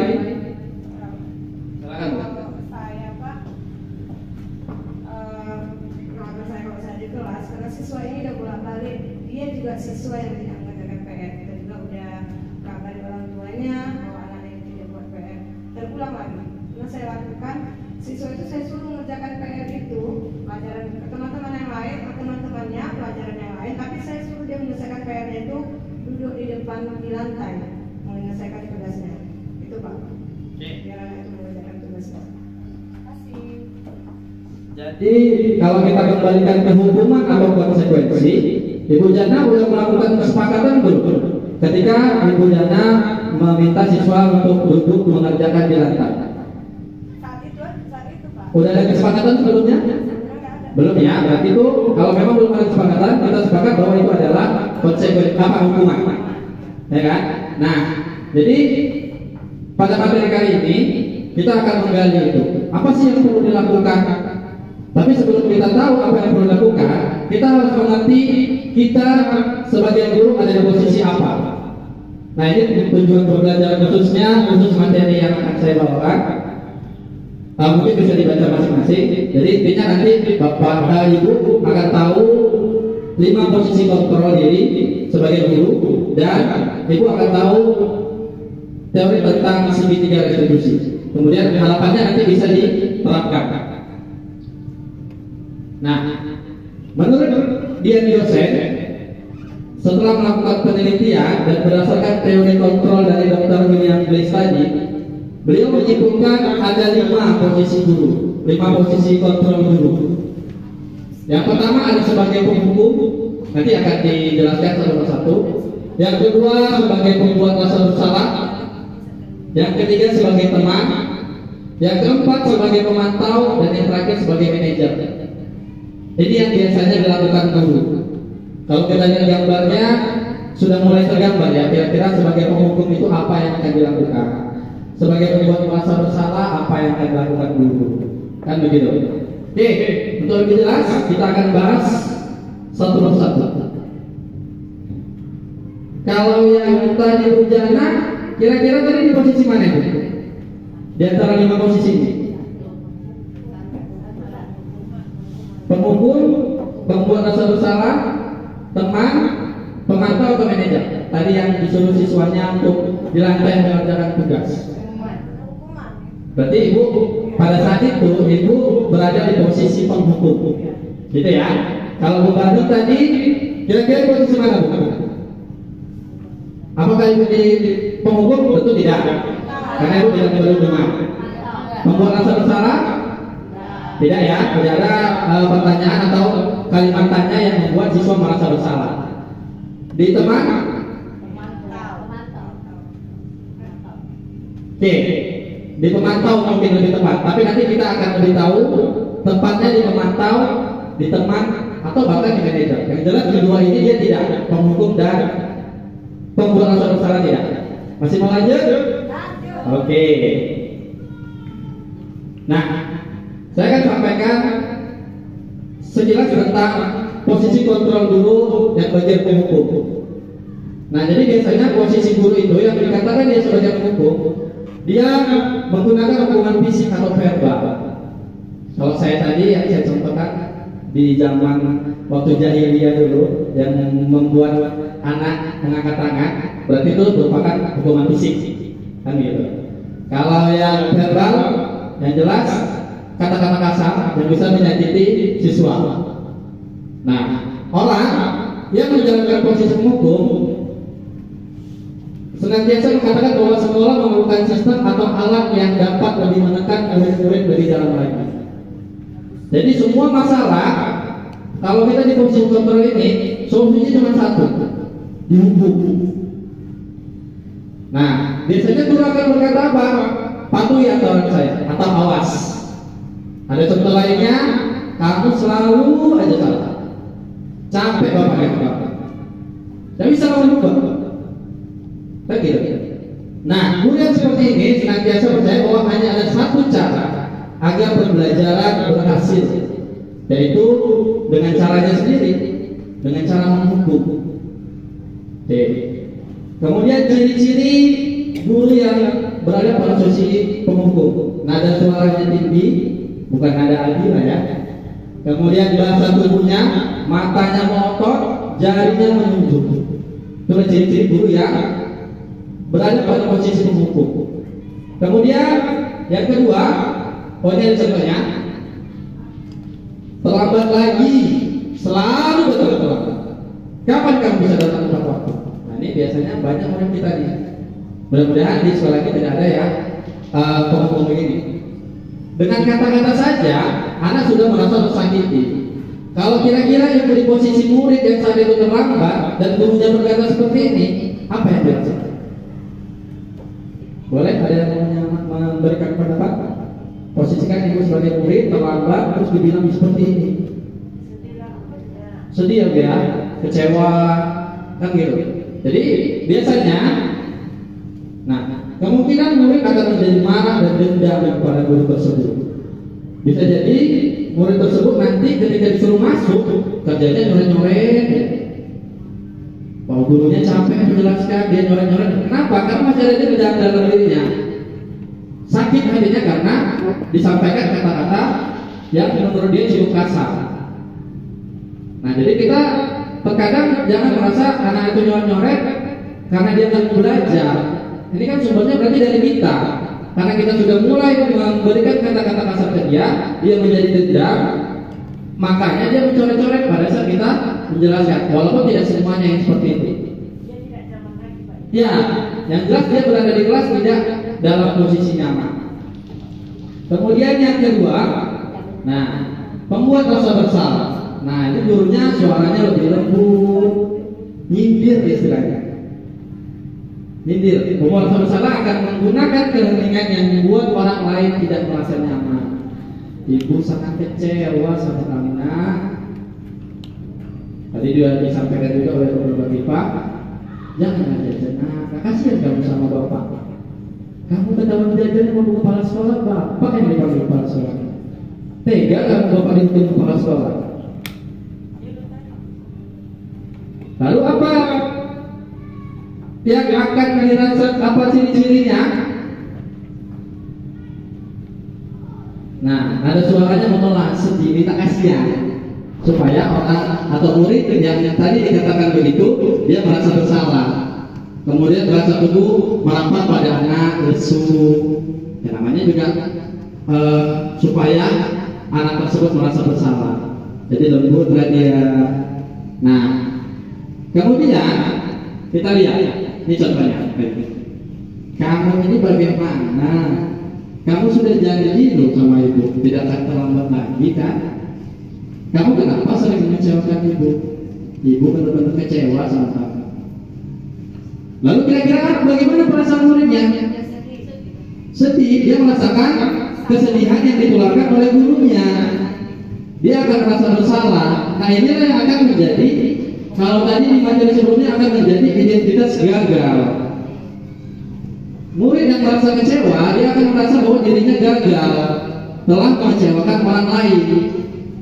Nah, kemudian kadang-kadang sikap seperti ini lebih berbahaya daripada hukuman, karena dia akan subur hidupnya nanti kemungkinan besar akan menjadi orang yang tidak mampu membahagiakan siapapun. Makanya bisa lebih bahaya daripada hukuman. Nah, kenapa? Karena akan tertanam dalam rapat di dalam murid menahan perasaan murid tersebut bisa menyakiti dirinya sendiri.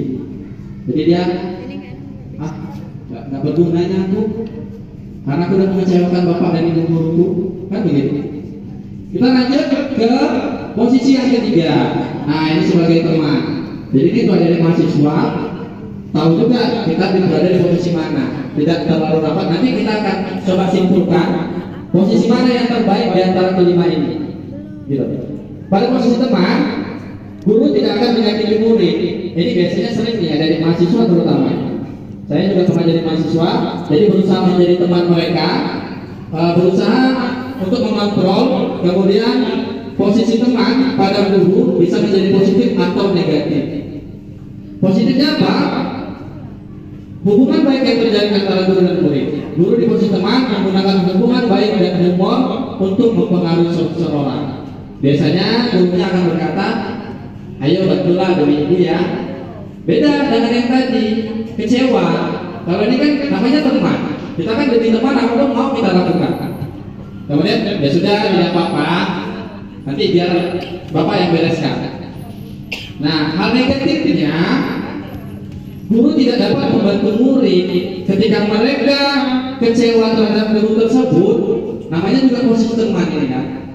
Si A berteman dengan si B kecewa sama si A. Kemudian apa yang terjadi? Maka sudah mengalami kecewa, yang si A tadi tidak mau lagi berusaha, tidak mau lagi dekat. Begitu juga kita kalau dari guru sama murid, kalau kita dalam posisi teman, ketika murid itu kecewa sama kita dan dia sudah menganggap kita teman, pasti dia jadi tidak mau lagi mengikuti apa yang kita bilang. Ya kita coba kembalikan ke diri kita aja. Kalau kita lagi berteman sama orang, berantem atau selek, pasti kita tidak mau berdekat-dekatan, kan gitu. Iya, kita seperti itulah kira-kira. Yang apalagi baper. Ada orang baper, ada orang cuek, kan gitu. Jadi selanjutnya, kira-kira apa ciri-ciri gurunya? Nada suaranya ramah, akrab, sering bercanda. Kamu di rumah sama siapa? Bercanda. Kemudian bahasa guru dekat dengan murid. Ini ciri-cirinya. Kemudian lanjut ke contohnya ini. Ayolah bagaimana sih kamu? Kemarin kamu sudah janji ke bapak, kenapa terlambat lagi? Jadi senyum. Namanya kita berteman kan, bagaimana caranya supaya teman kita itu melihat kita saja, dia sudah senang. Dan begitu datang kita udah berhenti, berarti itu tidak termasuk dalam posisi teman. Kemudian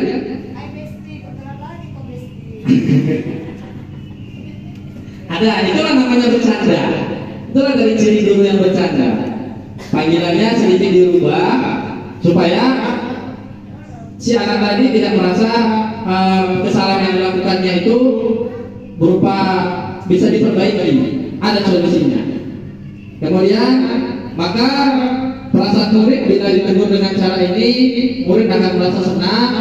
Kemudian dampak positifnya, dampak negatifnya, murid menjadi ketergantungan. Jadi bila ada masalah, pasti dia ngadunya ke gurunya. Bu, ini sudah bu, si Anu tadi bu, digangguinnya saya. Jadi sikit-sikit yang ngadu itu. Sikit aja kesalahan yang dia buat, ngadu. Dijahilin sama temannya, ngadu. Nah, itulah nanti masuk ke posisi mana bu? Ngadu aja kau. Itu posisi mana kira-kira? Nah, terakhir dia jadi kawan lagi kan? Berubah tiba-tiba posisinya dari teman menjadi pemukul. Oke, lanjut ke pemantau. Nah, memantau kan ya namanya, arti kata memantau itu mengawasi. Jadi kita mengawasi, maka kita bertanggung jawab atas perilaku orang-orang yang kita awasi. Posisi pemantau berdasarkan peraturan-peraturan. Jadi aturannya tadi sudah ada, sudah dibuat. Tentu ujung-ujungnya ke konsekuensi. Ini sedikit perbedaan antara penghukum dan pemantau. Guru biasanya kata-kata peraturannya apa? Ketika siswa melakukan kesalahan, peraturannya apa kan? Kemudian apa yang perlu kamu lakukan? Konsekuensi atau sanksinya apa?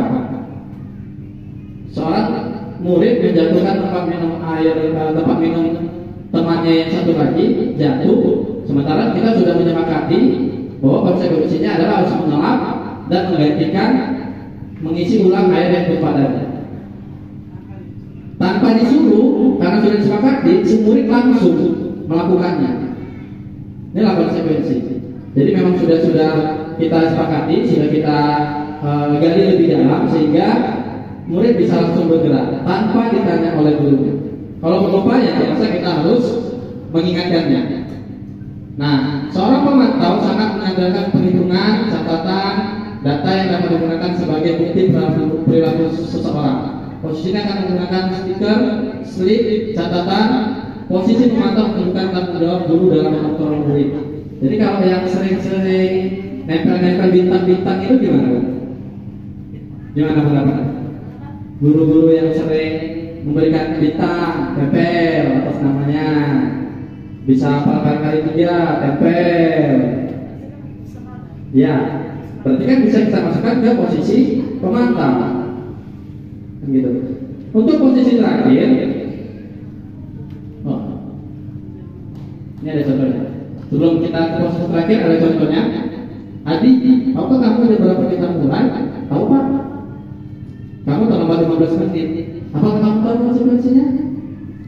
Paham Pak? Saya harus mengerjakan ketinggalan saya pada saat jam istirahat. Sudah disepakati duluan. Baik, kalau begitu kamu harus mengerjakan tugas kamu di jam istirahat. Saya tunggu. Kemudian, bagaimana perasaan muridnya?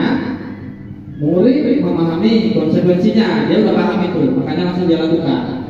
Kemudian guru tidak menunjukkan suatu emosi berlebihan, menjadi marah atau membuat merasa bersalah. Murid tetap dibuat tidak nyaman di sini, karena waktu istirahatnya tetap terganggu. Jadi tetap ada siswa mengalami posisi merasa tidak nyaman dengan harus tinggal di kelas pada waktu jam istirahat dan mengerjakannya. Posisi yang terakhir disebut manajer, di mana guru harus berbuat sesuatu bersama murid, mempersilahkan murid mempertanggungjawabkan perilakunya, mempertanggungjawabkan apa kesalahan yang dilakukannya, kemudian mendukung. Jadi kuncinya di situ, mempersilahkan, mendukung, kemudian supaya menemukan solusi atas kesalahannya tadi. Ini yang identik dengan posisi manajer. Nah, seorang manajer telah memiliki keterampilan di posisi teman ataupun pemantau. Biasanya guru yang di posisi manajer akan mengatakan apa yang kita yakini. Kalau yang sudah punya keyakinan kelas, maka merujuk kepada keyakinan kelas. Keyakinan kelas mana yang sudah kamu langgarkan? Ini sekaligus berdiskusi bersama murid secara berkala tentang keyakinan kelas yang sudah dibuat. Kemudian jika kamu meyakininya, apakah kamu bersedia memperbaikinya? Kemudian apa rencana kamu untuk memperbaiki hal itu? Kan dari pertanyaan tersebut muncul. Guru memberikan pertanyaan agar anak mampu untuk memberikan solusi. Jadi tugas seorang manajer bukan mengatur perilaku seseorang ya. Kita membimbing, mengarahkan, menuntut agar anak mampu dari identitas gagal yang melakukan kesalahan tadi menjadi identitas sukses dengan menemukan solusi dari idenya sendiri untuk menyelesaikan permasalahan. Nah, pada posisi manajer, guru akan mengembalikan tanggung jawab pada murid untuk mencari jalan keluar. Di posisi sebelumnya kan tidak ada seperti itu. Diberikan difasilitasi untuk mendapatkan solusi dari permasalahan kan tidak ada. Inilah yang membedakannya. Nah, boleh dilihat di sini, Bapak Ibu. Jadi dikatakan identitas berlaku sukses. Minimal kalau saya berani bisa katakan kesimpulannya, minimal kita berada pada posisi pemantau. Kalau bisa ke manajer lebih bagus, karena sebaiknya memang pada posisi manajer. Di sini kita menguatkan pribadinya tadi, yang memang dia sudah gagal, dia kuatkan. Daripada di posisi merasa bersalah tadi, dia kemungkinan besar akan menjadi orang yang tidak percaya diri lagi. Begitu. Nanti detik bisa saya berikan filenya untuk dibaca-baca. Nah, sekarang kita coba tugas sebentar saja. Kira-kira kalau ada pernyataan saya kecewa sekali dengan kamu, ini kira-kira di posisi kontrol yang mana? Masa bersalah. Oke, kita cek. Oke, tepuk tangan dulu jadi itu. Berarti sudah mulai paham. Kamu tidak pernah benar melakukannya. Tapi sebetulnya sih tergantung nada gurunya ya. Tapi kalau kira-kira bahasanya seperti ini apa? Kamu tidak pernah benar melakukan. Ya. Kira-kira apa Bu? Dari tema posisi kontrol? Cuci tangan. Mengukur. Kita coba cek. Ya, mengukur. Kamu tidak pernah benar. Berarti kan sebelum-sebelumnya udah dia buat kesalahan, dia nggak pernah buat benar. Kan begitu. Yang ketiga, ayolah lakukan demi ibu bapak. Nah, oke. Kemudian apakah kamu mau mendapatkan stiker bintang hari ini? Mantap. Nah, bagaimana kamu bisa menyelesaikan masalah ini? Nah, ingat, identik dari posisi control manager, siswa mampu menemukan solusi atas permasalahan yang dibuatnya. Contoh manager, kamu selalu yang paling terakhir. Oke, lalu mulai mantap. Tutup tangan dulu kita semua. Oke ya. Nah, selanjutnya posisi manajer identik melakukan restitusi kepada siswanya. Seperti yang dijelaskan sebelumnya. Jadi restitusi menciptakan kondisi bagi murid untuk memperbaiki kesalahan mereka, sehingga mereka bisa kembali pada kelompok mereka dengan karakter yang lebih kuat. Ada, ini saya lakukan saja, tadi sudah. Nah, ini ciri-ciri restitusi, bukan menebus kesalahan, namun untuk belajar dari kesalahan. Jadi prinsipnya bahwa kesalahan adalah bagian dari proses belajar. Makanya ada pernah saya dengar orang yang tidak pernah berbuat kesalahan berarti dia tidak pernah berbuat apa-apa. Saya pernah mendapati kalimat seperti itu. Kemudian memperbaiki hubungan, jadi sifatnya tawaran. Kalau memang murid tidak bisa memberikan solusi, kita memberikan tawaran. Bagaimana kan kalau begini? Kemudian menuntut untuk bela diri, mencari kebutuhan dasar. Nah, tadi sempat saya singgung sedikit. Jadi anak-anak melakukan kesalahan karena dia di teori kontrol tadi ingin memenuhi kebutuhannya, kebutuhan dasarnya. Anak yang sering bermain pulpen, berarti kebutuhan dasarnya apa? Tadi kesenangan bermain. Anak yang pengen keluar kelas, jadi kebutuhannya apa? Kebebasan. Dia pengen bebas, dia pengen keluar dari kelas itu. Oke. Kemudian fokus pada solusi, mengembalikan murid yang berbuat salah pada kelompoknya. Kalau anak yang senang berlarian itu Kesenangan. Makanya solusinya kita ciptakanlah permainan yang membuat anggota seluruh tubuhnya bergerak. Permainan. tapi kan kita kan harus anak itu kan harus dikasih memang dunia anak itu dunianya belajar dan bermain. Bermain. Kodrat anak menurut KAD itu bermain. Bermain. Jadi kan kalau kita batasi dia tadi umpamanya untuk aktivitasnya berlarian, gitu kan. Memang dunianya seperti itu kan itu cuma. Nah, jadi kalau kita belajar dari awal, nanti ujiannya juga akan mendapatkan materi tentang filosofi pendidikan. Jadi KHD menyatakan tujuan pendidikan itu menuntun segala kodrat yang ada pada anak. Jadi menjadi tantangan juga bagi kita semua. Karena kan gini Pak Rugi, nggak semua panel itu bisa kita kemas dalam pembelajaran kan. Jadi memang harus ada anak-anak itu. Solusinya pembelajaran diferensiasi sesuai dengan kebutuhan siswa. Itu nanti akan kita pelajari selanjutnya. Gitu. Sebenarnya kebutuhannya kalau memang terpenuhi, dia akan ikut karena dia merasa memenuhi kebutuhan itu dengan cara yang tepat, dengan cara yang benar. selagi dia masih dalam belajar. Gitu. Maksudnya gini, kalau anak itu memang dia bangsa yang bergerak, kapanpun akan bergerak, bukan hanya dalam proses pembelajaran. Ya, benar. Dia bermain pun dia nggak bisa kita paksakan untuk tidak bergerak, kan? Benar. Pasti dia setiap waktu kan hobinya memang bergerak. Ya. Jadi kalau kita batas-batasi kan nggak mungkin juga. Dibatasi seperti apa ya misalnya? Tidak boleh nak bergerak, tidak boleh Dilarang, dilarang gitu. Jadi kayak mana solusinya itu supaya nggak berlari-lari? Itu tadi, ciptakanlah pembelajaran. Itu pelajaran oke lah. Nah, kalau di luar kalau istirahat, justru dibiarkan saja. Memang ibu dia ingin memenuhi kebutuhannya. Ibu-ibu lah kebutuhan ibu dia terpenuhi, apa yang ibu rasakan? Makanya kalau ibu larang, ibu marahi, tentu dia akan menjadi berontak. Apanya ibu ini? Cuma tetaplah kita nasihati. Makanya tadi teori kontrol itu menyatakan kita tidak bisa mengontrol seseorang. Kita cuma bisa mengarahkan, membimbing.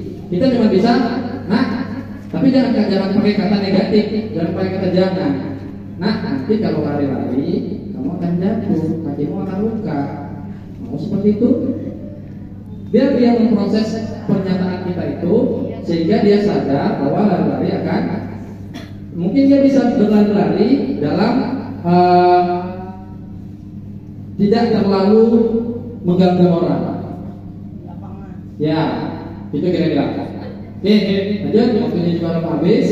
Jadi sedikit restitusi. Inilah yang akan kita lakukan ketika murid melakukan kesalahan. Tapi dari sekarang saya tekankan, tergantung kesalahannya. Kalau memang kesalahan sangat ringan, tidak perlu melakukan 3 sisi. Namanya segitiga kan berarti sisinya ada 3. Jadi sisi yang pertama itu ada menstabilkan identitas. Sisi yang kedua ada validasi tindakan yang salah atau validasi kebutuhan. Kemudian yang ketiga ada menanyakan keyakinan. Baik, kita coba bahas kilas. Nah, kita ke sisi yang pertama, menstabilkan identitas. Tadi sudah disampaikan juga oleh Bu Latifah sedikit. Berdasarkan prinsip membuat kesalahan adalah bagian dari proses pembelajaran. Ini prinsip-prinsipnya yang saya sendiri. Jadi berperannya menggeser identitas murid yang gagal ke identitas sukses. Kemudian harapannya jangan sekali-sekali mengkritik murid yang sedang melakukan kesalahan. Karena tadi sudah disampaikan juga murid akan mengalami down. Dan begitu. Kemudian apa yang bisa dilakukan pada sesi pertama ini? Kita bisa mengajukan membuat kesalahan adalah yang wajar. Jadi begitu dia buat salah, ya nah kesalahan itu yang wajar. Bapak juga pernah seperti kalian. Jadi dia kondisinya tenang, stabil. Kemudian kita bisa memperbaiki masalah ini. Saya tidak menanyakan kesalahannya. Jadi tujuan di sini yang penting anak itu merasa walaupun dia melakukan kesalahan, dia tidak merasa bahwa dia telah identitasnya gagal. Nanti akan dilanjutkan dengan sisi kedua, validasi kebutuhan atau validasi tindakan yang salah. Ini ada prinsipnya. Yang perlu kita mindset kita, ini tadi prinsip setiap perilaku berupaya memenuhi suatu kebutuhan.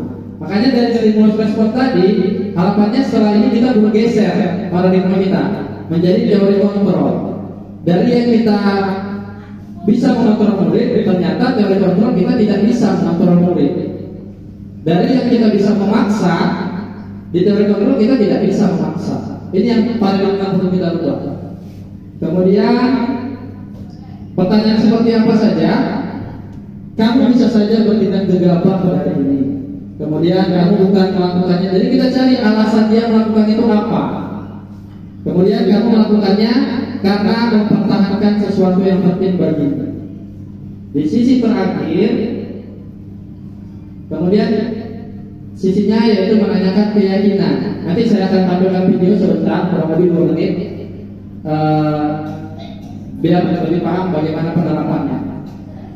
Tapi kontrol menyatakan bahwa pada dasarnya kita termotivasi secara intrinsik. Jadi di sini karena tadi kita sudah membuat keyakinan kelas itu kan kita yakini akan membuat siswa itu motivasi intrinsiknya menjadi Ada ya, karena keyakinan kelas yang sudah kita buat tadi kan itu tujuannya. Sehingga saat berlaku validasi, maka murid telah siap mengaitkannya dengan tindakan yang salah. Apa saja pertanyaan yang bisa diajukan? Ada sebagai keluarga apa yang kita yakini? Kemudian nilai-nilai apa yang telah kita yakini? Seperti apa gambaran kelas ideal bagi kamu? Oke, dengan refleksinya saya akan coba putarkan sebentar saja.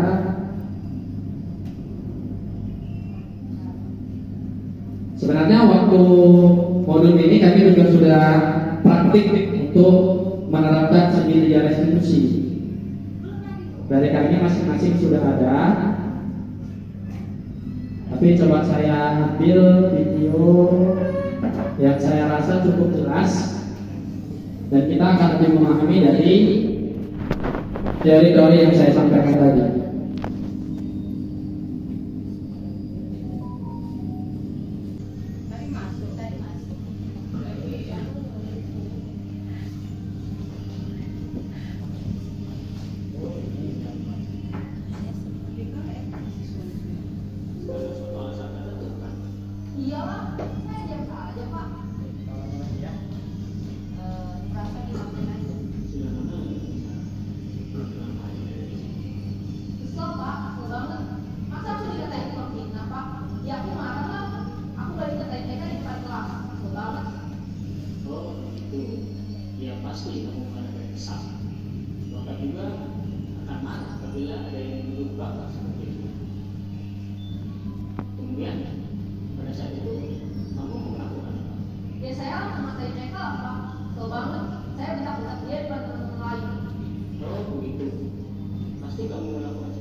Nah, jadi coba kita lihat sedikit Bapak Ibu, bahwa yang tadinya dia merasa berbuat salah, akhirnya dia bisa tersenyum dan dia menemukan solusi dari permasalahannya. Nanti di kesempatan lain kami akan coba menguploadnya ke Drive. Kemudian Bapak Ibu boleh lihat praktik yang sudah kami lakukan. Kalau kita perhatikan tadi, memang pertanyaan-pertanyaan yang sesuai dengan 3 sisi tadi dimunculkan pada video ini. Pertanyaan ini juga bisa Ibu modif sesuai dengan kebutuhan. Jadi jangan terlalu terpaku, kita bisa lebih kreatif untuk membuat pertanyaan-pertanyaan yang akhirnya siswa dari IDIN tidak gagal menjadi IDIN yang sukses. Baik, mungkin itu saja yang dapat saya sampaikan mengenai teori posisi kontrol guru dan segitiga resolusi. Apabila penyampaian saya ada yang kurang berkenan atau tidak pada tempatnya, saya mohon maaf. Saya akhiri dengan moderator berbeda. Assalamualaikum warahmatullahi wabarakatuh. Waalaikumsalam warahmatullahi wabarakatuh. Oke, terima kasih kepada tiga narasumber kita. Tepuk tangan sekali lagi untuk ketiga yang luar biasa ya. Makan jagung tersangkut di gigi. Gigi sakit, ingin segera dilepas. Terima kasih atas ilmu yang telah dibagi. Semoga dapat diaplikasikan di kelas. Burung Irian, burung cendrawasih, cukup sekian dan terima kasih. Burung Irian, burung cendrawasih, burung nuri, burung nuri, burung itu nama-nama burung di kota kami. Saya akhiri dengan wabillahi taufiq wal hidayah.